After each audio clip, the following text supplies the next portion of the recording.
You know, I've actually been to Haiti. Funny story. I was the only one in my mission group that didn't take any shots or medications, and I ended up being the only one that didn't get sick. It's time to learn geography. Now! Hey everyone, I'm your host Barbie. Haiti is like the smallest country with the most intense history. Seriously, this little guy, barely larger than the size of Israel, including the West Bank and Gaza, essentially changed the entire face of Western society. Lots to talk about, so let's just jump in.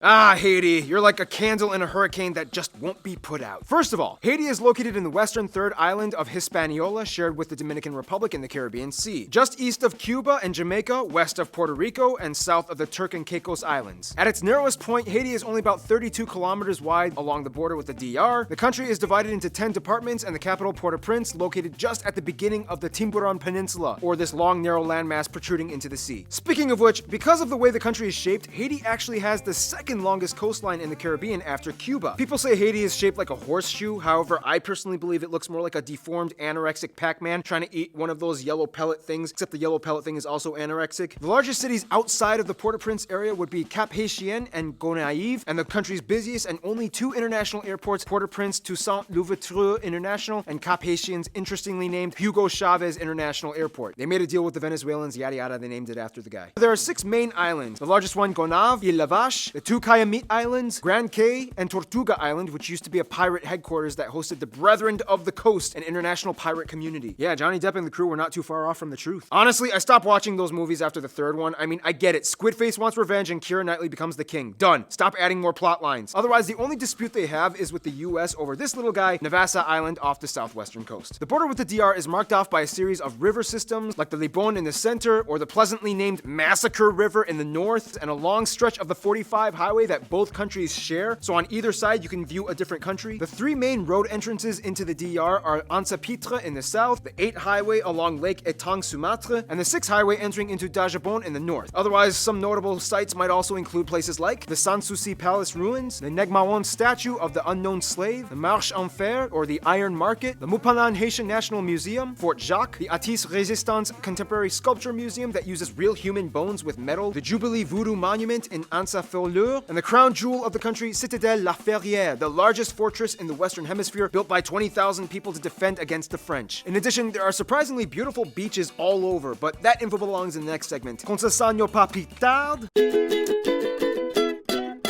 Now, Haiti gets a lot of flack for its land controversies, and we'll explain why in a little bit. First of all, Haiti is the most mountainous country in the Caribbean, with numerous chains and massifs defining the interior structure of the land. You have the 7 main belts, the Massif Nord, the Montagne Noire, the Center Plateau, the Chaîne de Mathieu, the Chaîne de Trudeau, not Trudeau, Trudeau, there's a difference, the Massif de la Haute, and the Chaîne de la Selle, where the tallest mountain, Pic La Selle, can be found. Only the North Massif and South Massif on the Tiburon Peninsula retain Haiti's concentrated rainforests, where you can find the national animal, the Hispaniola trogon, whereas the rest of the country is mostly drier and sparsely forested mountain terrain. This is partially because for the longest time, Haiti has been dealing with a huge deforestation problem. About 60% of the population's domestic energy production is still heavily dependent on charcoal. Most media outlets get Haiti's forest cover percentage drastically incorrect, some citing it as low as 2%. Okay, that's like less than the United Arab Emirates. Seriously, mainstream media, get your act together. The point is, whatever the actual percentage is, you can still see trees in Haiti. And in the worst parts, it's more like grassy hills with patchy tree clusters instead of dry, desolate mounds of dirt. Nonetheless, deforestation has caused erosion and flooding problems all over the country in the past century. Add with that pesky hurricanes and the occasional earthquake, and bam! You have the country with the worst luck in the Americas. This is because Haiti, and even more unfortunately the capital Port-au-Prince, lies directly on the Enriquillo Plantain Garden Fault Zone, a lateral shifting fault which is part of the Caribbean tectonic plate that grinds against the North American plate. Worst possible position ever. But hey, I feel you, Haiti. I live close to the San Andreas Fault, and we're due for a big one that will basically kill everyone. So, high five! These fault lines are also pretty much the reasons why the largest lake, Lac Azoué, or Etang Sumatra, the twin lake of the DR's Enriquillo, was formed. Both are saline, brackish water lakes that harbor flamingos and crocodiles, and flamingos that the crocodiles feed off of. Otherwise, the longest river in Haiti and all of Hispaniola, the Artibonite River, starting in the DR, until it empties into the Gulf of Gonave. The Plaine de l'Artibonite is the most important area for crops where most of Haiti's agriculture comes from. However, most of their economy is actually driven by textiles, not food crops. About 2/3 of the population don't even have formal jobs. Most people make income under the table or freelance or day labor gigs. Remittance money from family members abroad also fuels about 20% of the national GDP alone. Speaking of that, Haiti is known for having some really good food. Like, I know you guys are in poverty, but man, when you have food, you know how to cook it. Did he just make a poverty joke? Yes, I did, because it was used lightly based off of statistical data that was not grounded in my opinion and not used for the purpose of defamation. Amazing foods like tom tom, poulac noir, cassava bread, griot, and the disputable national dish soupe joumou, or pumpkin soup. Also around Fort Dimanche, you can find the famous dirt cookies made of dried clay, originally used as a cheap food source to help people get minerals, even though they kind of really offer little nutrition. Also, Haitian geography peeps, is it true? Do you guys really make spaghetti shakes? Rapid fire round. Other notable points of interest include the Grotte Marie Jeanne Caves, the Bassin Bleu Beach, Labadie, various waterfalls like Bassim Zim, Saute Materine, and the Haute Sault d'Eau waterfalls, where there's a yearly voodoo pilgrimage where the believers ask Virgin Mary of Mount Carmel and her voodoo counterpart Erzuli for healing. Yeah, you heard that last part right. I know you're dying to hear more about the voodoo stuff. Well, you're in luck, because now we're gonna transition into...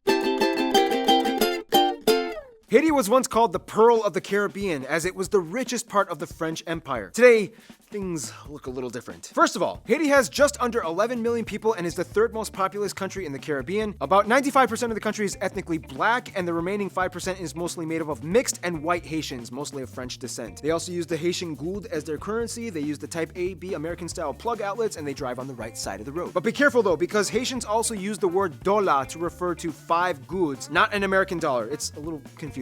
Now let's get to the fun stuff. What exactly makes a Haitian person so special, and how did Haiti become what it is today? This is a very long-winded question rooted in history, but in the quickest way I can put it, Taínos, Columbus, French, slaves, voodoo prophecy, revolt, French masters killed, independence. Then France was like, pay a fine or avoid war. They agree. Crazy dictators, even temporary monarchs arise. They attack, colonize, and heavily tax the DR for a short period of time. DR gets angry and fights back. Haiti resorts to paying debt, mostly in trees. Finally, in the 40s, they finish paying off the debt, and the economy is absolutely decimated at this point. Essentially, Haiti was not only just the first black republic, but also the first nation state to have a successful slave revolt, banned slavery in the Western world, and played a huge pivotal role in disrupting the whole international order of the 19th century by starting a chain of events that would eventually end the Atlantic slave trade. Unfortunately, this is kind of where the good news stops for Haiti. Haiti's revolt came at a huge price. Their history would soon be followed by embargoes, invasions, military occupations, dictatorships, not to mention natural disasters like earthquakes, hurricanes, the occasional cholera outbreak, and a merciless series of unfortunate events. Yeah, y'all Baudelaire kids ain't got nothing on Haiti, okay? Your rich parents died, boo-hoo. Yeah, try having nothing and having everyone die, including you. Haiti's history was both groundbreakingly defiant and revolutionary, but also very violent and riddled with treachery and suffering. Former President Jean-Claude Duvalier, also known as Baby Doc, was quoted for saying, "It is the destiny of the people of Haiti to suffer." I mean, that was the leader of their country saying that. Yeah, thanks for that bout of reassurance. Nonetheless, struggles aside, Haiti is absolutely rich in culture. One thing you kind of have to understand about Haiti is that it is very Afrocentric. Other Caribbean states like Cuba and the Dominican Republic might identify closer with their European roots rather than their African ones. However, Haiti, it's just like Kanye West once said, black is the new black.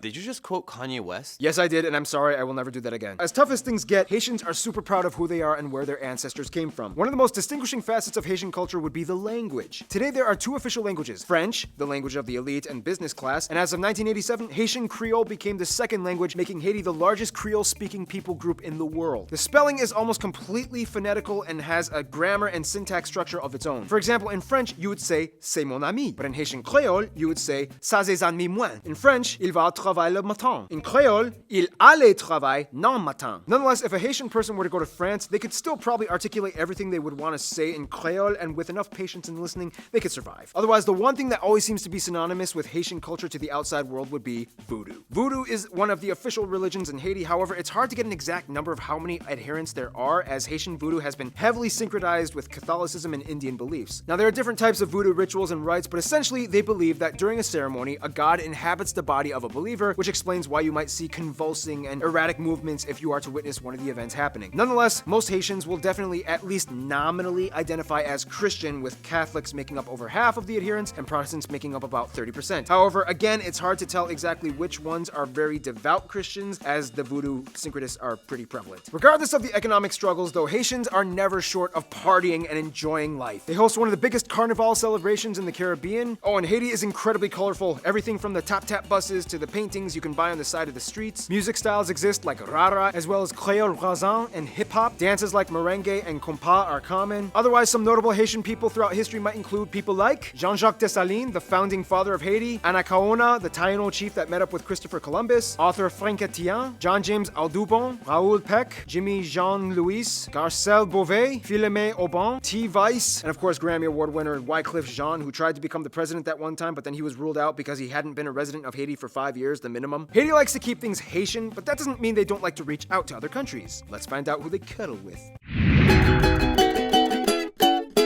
Now, Haiti is today pretty friendly with everyone. It's just they're like a little bit of an economic liability. The largest trading partners are, of course, the US and the DR. Both countries also host the largest populations of Haitian immigrants abroad. Haitians love Quebec, Canada, and see it as like their francophone white cousins. Montreal even hosts a noticeably sizable Haitian community, and Quebecois tourists are not uncommon visitors. When it comes to their best friends, however, every Haitian I talk to has said Cuba and Venezuela. Cuba is like the on and off boyfriend of Haiti that flirts with her all the time. Cubans are smitten by Haitian Creole music, even though they might not understand it, and have sent numerous medical professionals to assist the sick in Haiti. Venezuela was very impressed with Haiti's revolt and has shown utmost respect for their nation for a long time. They provide Haiti with most of their petroleum needs, and Hugo Chavez visited, praising the country, which in return got him an airport named after him. In conclusion, Haiti is probably the country with the worst luck, but with the most respect. Although negative images may still prevail, give them a chance. As the Haitian proverb goes, ça pas connaît, pique en passe où. Stay tuned. Honduras is coming up next.